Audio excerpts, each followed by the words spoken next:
Good morning, kids. Welcome back to the accountancy classes. In the previous video, I have explained you the different terms which are going to come again and again, which are very helpful and useful for making the different accounts. Now, today we will discuss the accounting principles, which is given on the page number 22, 23 and 24, 25 as well. This will be from your NCERT book. NCERT book का second chapter आज हम लोग discuss करने वाले हैं. So the very first point is generally accepted accounting principle, which is given on the page number 23. Generally accepted accounting principles. Clear with the name. Generally accepted. Normally जिसको हमने accept किया है वो accounting principles. इसको short form में GAAP भी बोला जाता है. What it is called? Gap.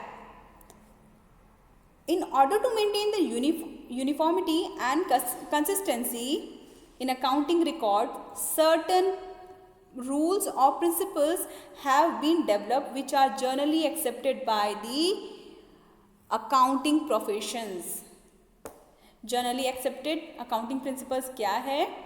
देखो, जितनी भी अकाउंटिंग फॉर्म्स हैं या अकाउंटिंग प्रोफेशन हैं उन सभी के लिए एक रूल एंड रेगुलेशन तो बनाना पड़ेगा ना, वरना कोई कंपनी अलग तरीके से प्रॉफिट टेक आउट कर रही है, कोई कंपनी अपना एक अलग तरीके से प्रॉफिट मेंटेन कर रही है, कोई रिकॉर्ड्स मेंटेन कर रहा है, कोई नहीं कर रहा है, कोई क्या किस बेसिस पे वो रिकॉर्ड्स मेंटेन करेंगे.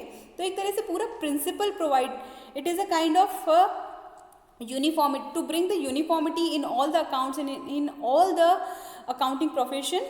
This generally accepted principles has been given for the uniformity. Okay, then come on the page number 24. Basic accounting concepts. Basic accounting concepts में there are some points has been given to you all. Business entity, first and foremost point is business entity. Now entity we have talked in the previous video that what is entity. Business और owner दो separate individuals हैं. जो business firm है वो भी खुद का एक लीगल एग्जिस्टेंस रखती है.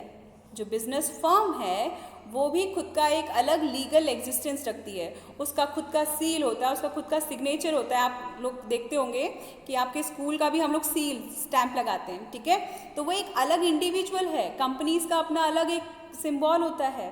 तो बिजनेस और ओनर दो अलग अलग सेपरेट एंटिटीज़ हैं. ये इसमें इस पॉइंट में क्लियर किया गया है. As you will go through it, आप जैसे इसको पढ़ोगे आपको पॉइंट्स क्लियर हो जाएंगे.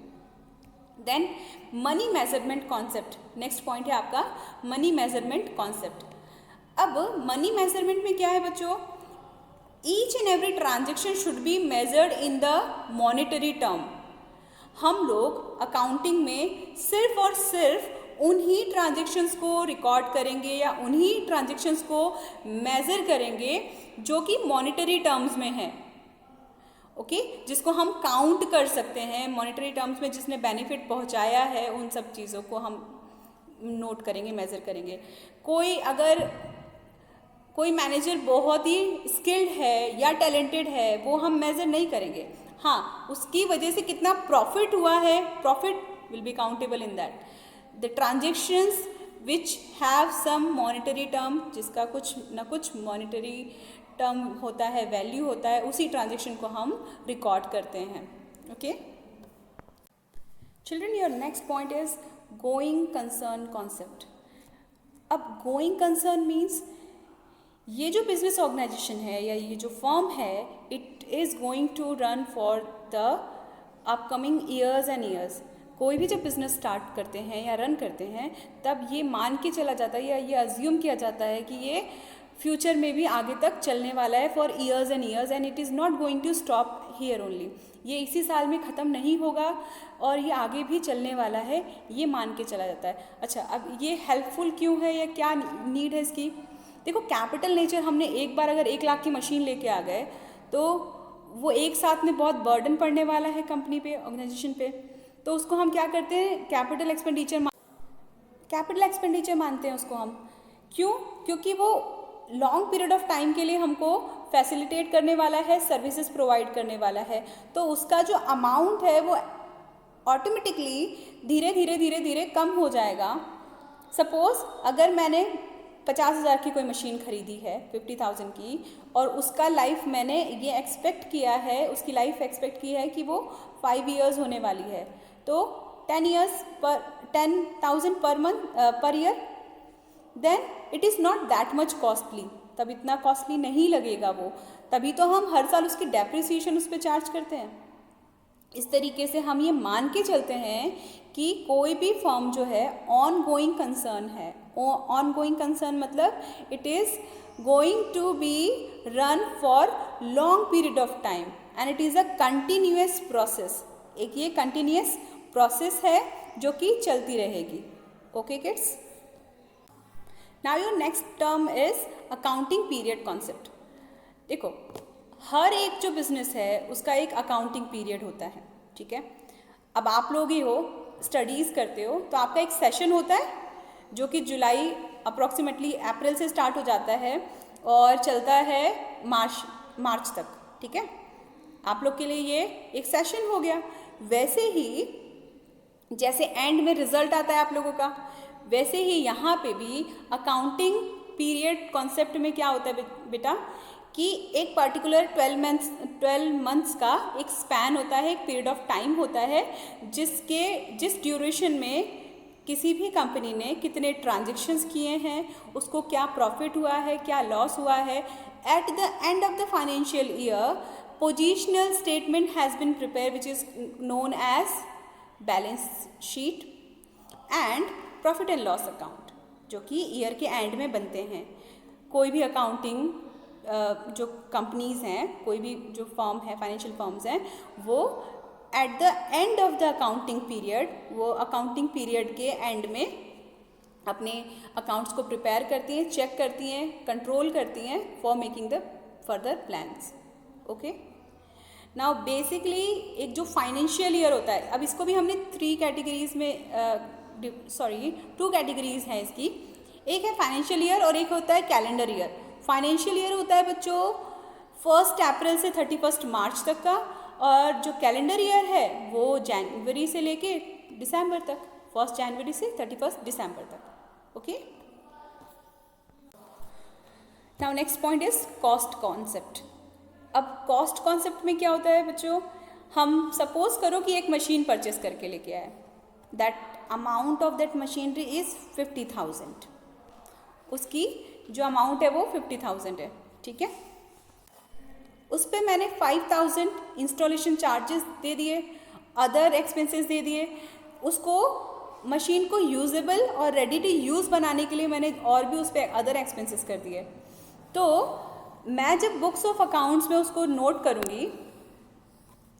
करूँगी तो क्या 50,000 नोट करना सही होगा? नहीं, अदर एक्सपेंसेस भी तो है, तो उसका मेन कॉस्ट कितना हो गया? 5,000 एडिशनल, लाइक 50,000 इट मीन्स 55,000 मुझे बुक्स में रिकॉर्ड करना चाहिए। So this is the cost concept. यही है कॉस्ट कॉन्सेप्ट कि जो असेट्स हैं उसमें उनकी एक्चुअल अमाउंट रिकॉर्ड होनी चाहिए, not only the purchase price. केवल परचेस प्राइस रिकॉर्ड नहीं होनी चाहिए, उसमें जितने भी अमाउंट अदर एक्सपेंसेस लगे हैं उसको यूजेबल बनाने में, तो वो सब भी उसमें चार्ज होना चाहिए। Your next point is dual aspect concept, जिसमें 2 एस्पेक्ट्स हों, 2 अवधारणाएं हों। फॉर एग्जाम्पल किड्स, मैं आपको पढ़ा रही हूँ और आप पढ़ रहे हो, ठीक है। इन्वॉल्वमेंट 2 पार्टीज़ का है, आप लोग मुझसे पढ़ रहे हो और मैं आपको पढ़ा रही हूँ, ठीक है। बिजनेस ट्रांजेक्शन में ड्यूअल एस्पेक्ट्स कैसे होता है कि Ram has given me cash, Ram ने किसी बिजनेस एंटरप्राइजेस को कैश दिया, तो उस बिजनेस के पास में क्या आया? कैश आया, और किसने दिया? राम ने दिया। तो अकाउंटिंग में ये दोनों ही एस्पेक्ट्स रिकॉर्ड होने चाहिए। अकाउंटिंग में ये दोनों ही एस्पेक्ट्स रिकॉर्ड होने चाहिए, इसलिए इसको क्या बोला गया है? Dual aspect concept. Okay, when both the transaction and both the aspects of one transaction has been recorded. This is known as dual aspect of concept. मैंने ये कोई सामान परचेस किया तो मेरे पास क्या आया, गुड्स आया, और मेरे पास से क्या गया, कैश गया. अगर मैंने क्रेडिट पे परचेस किया है तो उस पर्सन का नाम वहाँ पे आ जाएगा, उस पर्सन को अब मुझे कैश देना पड़ेगा.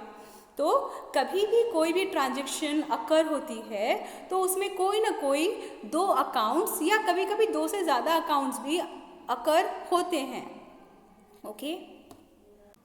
In the same point on the page number 28 it is given, the duality principle is commonly expressed in the term of accounting equation which is as follows: assets equals to liabilities plus capital.